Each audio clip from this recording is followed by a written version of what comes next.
Induction motors are the most commonly used electrical machines. They are cheaper, rugged, and easier to maintain compared to other alternatives. In this video, we will learn the working of a three-phase squirrel cage induction motor. It has two main parts: stator and rotor. Stator is a stationary part, and rotor is the rotating part. Stator is made by stacking thin-slotted, highly permeable steel laminations inside a steel or cast iron frame. Winding passes through slots of stator. When a three-phase AC current passes through it, something very interesting happens. It produces a rotating magnetic field.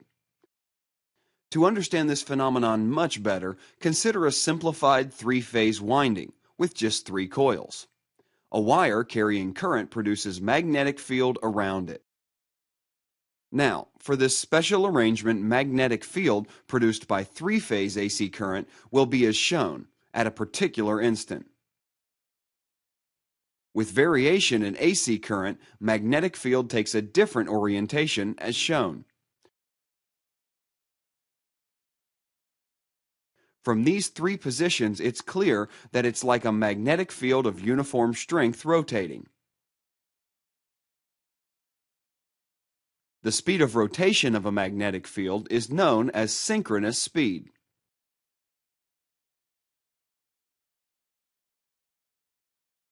Assume you're putting a closed conductor inside it.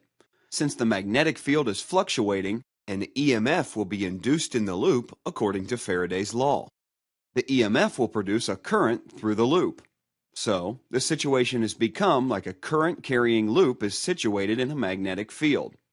This will produce magnetic force in loop, according to Lorentz law. So, the loop will start rotating. A similar phenomenon happens inside an induction motor also. Here, instead of a simple loop, something very similar to a squirrel cage is used. Three-phase AC current passing through stator winding produces a rotating magnetic field. So, as in the previous case, current will be induced in bars of squirrel cage, which is shortened by end rings, and will start rotating. That's why it's called an induction motor.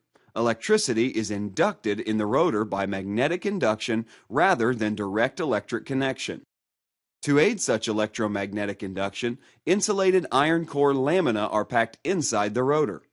Such small slices of iron make sure that eddy current losses are minimum. This is another big advantage of a three-phase induction motor. It is inherently self-starting. So, you can see here that both magnetic field and rotor are rotating. But at what speed will the rotor rotate? To obtain this answer, let's consider different cases. Consider a case where the rotor speed is the same as the magnetic field speed. Since both are rotating at the same speed, the rotating loop will always experience constant magnetic field. So, there won't be any induced EMF and current. This means zero force on rotor bars. So, the rotors will gradually slow down. But as it slows down, rotor loops will experience a varying magnetic field. So, induced current and force will rise again. And the rotor will speed up. In short, the rotor will never be able to catch up with the speed of the magnetic field. It rotates at a specific speed, which is slightly less than synchronous speed. The difference between synchronous and rotor speed is known as slip. Rotational mechanical power is transferred through a power shaft. In short, in an induction motor, electrical energy is entered via stator and output from motor. Mechanical rotation is received from rotor.